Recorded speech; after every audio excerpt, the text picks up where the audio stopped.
शतका आरंभीचा या जगी चित्रपट बनू लागले होते वारसा आम्हा जरी होता अष्टकलांचा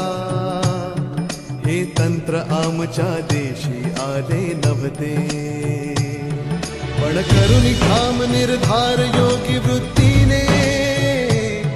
फाळके ऋषींनी खडतर व्रत आचरले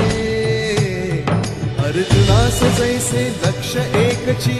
डोळा जे अशक्य होते शक्यतयांनी केले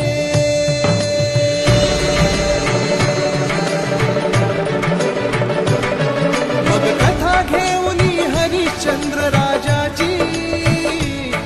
या चित्रसृष्टीचे पहिले पाऊल पडले शनिवार 3 मे 1913 भारत भूमीवर चलत चित्र अवतरले नवतेजाने मने उजळली घडली ऐसी किमया